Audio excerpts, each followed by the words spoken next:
नाजरीन, दुनिया की शतरंज की बिसात पर हर दौर में ऐसे किरदार ज़रूर नज़र आते हैं जो बादशाह यानी किंग का रोल अदा करते हैं और एक ऐसा दास्तानवी या देवमालाई किरदार बन जाते हैं जिनकी कहानियाँ माएँ अपने बच्चों को सुनाया करती हैं। और आज के जदीद दौर में ऐसे किरदारों पर फिल्में बनाई जाती हैं। कोई उनको मसीहा समझता है, कोई डाकू, तो कोई अपना आइडियल बना लेता है और कोई उनको बदनाम ज़माना स्मगलर कहकर पुकारता है।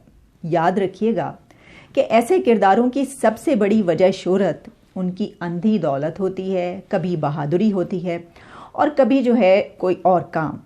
एक ऐसे ही किरदार का नाम है सेठ आबिद। सेठ आबिद हुसैन को पाकिस्तान का सोने का सबसे बड़ा स्मगलर और गोल्ड किंग कहा जाता है। कुछ दिन पहले उनकी वफ़ात के सबब एक बार फिर ख़बरों की जीनत बनने वाले सेठ आबिद एक अरसे से गुमनामी की ज़िंदगी बसर कर रहे थे। सोशल मीडिया पर उनके मरने की खबर जब फैली तो नौजवान नस्ल में उनको जानने की ख्वाहिश पैदा हुई कि आखिर ये कौन शख्स है। आपको बताते चलें कि अमेरिका के अगर माफियाज की आपने फिल्में देखी हैं तो नार्कोस या गॉडफादर या भारत के दाऊद इब्राहिम की तरह सेठ आबिद भी एक मतनाज़े लेकिन मशहूर हकीकी किरदार थे। उनकी पैदाइश पाकिस्तान के शहर कसूर में हुई, लेकिन उन्होंने अपनी ज़िंदगी लाहौर और कराची में ज़्यादा बसर की। वो दुबई में भी रहते रहे।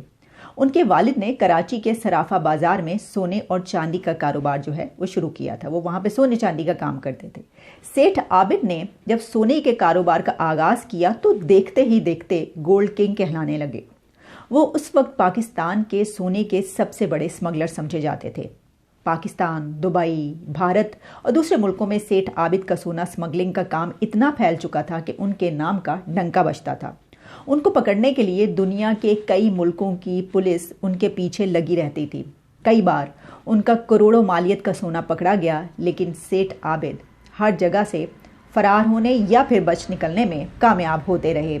गोया डॉन को पकड़ना मुश्किल ही नहीं बल्कि नामुमकिन भी था। एक बार कराची में मुखबरी हुई कि वो अपनी गर्लफ्रेंड से मिलने कहीं जा रहे हैं।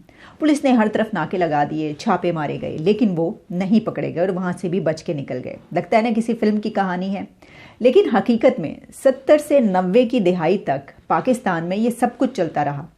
सोने की स्मगलिंग पर भारत की इजारातदारी को सेठ आबिद ने ख़त्म किया, ये कहा जाता है। उनके साथ बहुत से किस्से कहानियाँ भी मशहूर हैं, जैसा कि किसी भी ऐसे शख्स के साथ हकीकी और कुछ गैर हकीकी कहानियाँ मंसूब हो जाती हैं।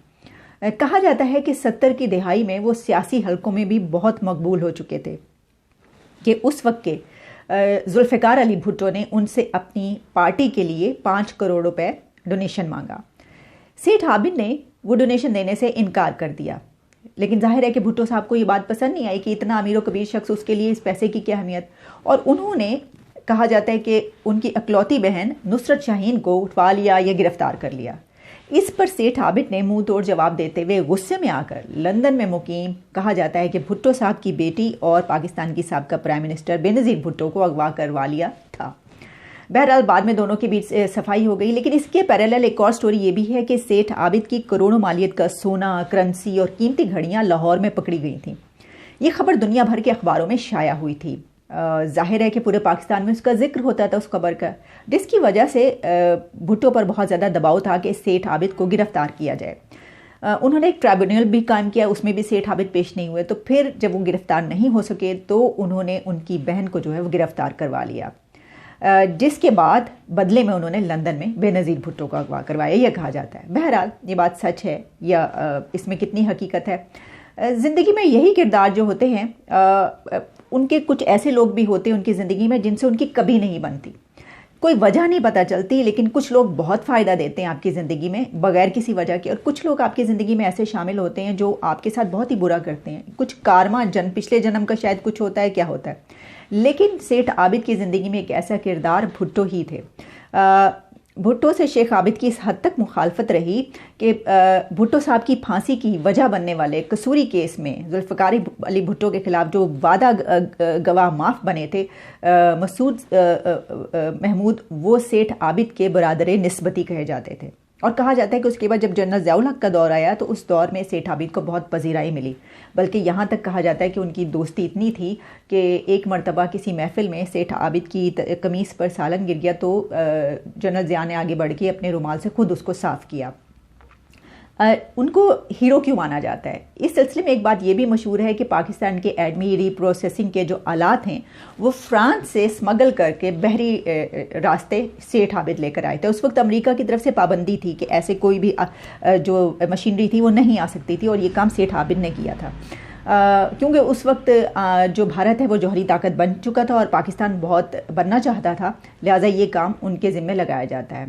आपने देखा होगा कि बहुत से ऐसे किरदार फिल्मों के जो होते हैं, पेब्लो एस्कोबार, इसके अलावा जो है गॉडफादर और नार्कोस, और बहुत से उनकी दौलत के पीछे एक बड़ा जुर्म छुपा होता है। वो रॉबिन हुड बनते हैं, लेकिन वो जो दौलत वो लोगों के लिए इस्तेमाल करते हैं उसके पीछे कोई ना कोई जुर्म ज़रूर होता है। सेठ आबिद की दौलत के पीछे भी जराइम थे, लेकिन उन्होंने बहुत से अच्छे कामों में भी अपना पैसा लगाया। इमरान खान साहब मौजूदा वज़ीर आज़म, उनके कैंसर हॉस्पिटल के लिए उन्होंने खतीर रकम मुख्तस की।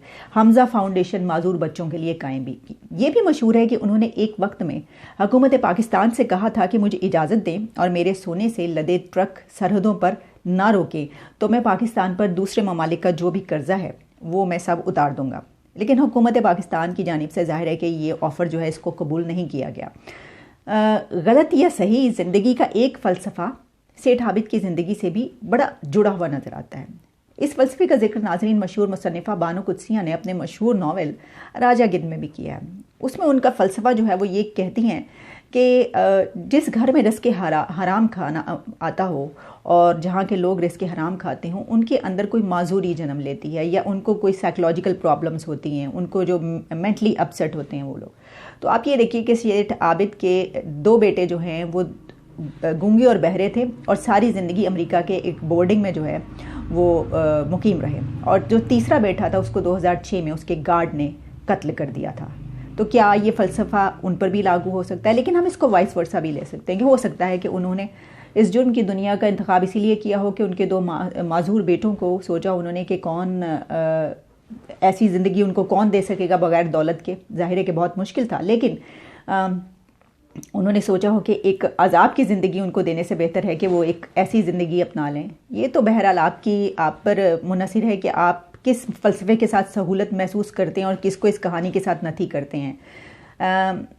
हम ये तो मानते हैं कि हकीकी किरदारों से ज़िंदगी में जो है, ऐसे हकीकी किरदारों से ज़िंदगी में रंग भरता है और माएँ अपने बच्चों को इनकी कहानियाँ जो हैं वो हमेशा सुनाती हैं। लेकिन ये भी याद रखिएगा कि उनके जो जराइम हैं उन पर कभी भी पर्दा नहीं पड़ सकता, वो हमेशा इसी तरह रहेंगे। लेकिन उनके जो किरदारों के कुछ और पहलू थे, ज़िंदगी के कुछ और पहलू थे, उन पर भी हमेशा इसी तरह बात की जाती रहेगी।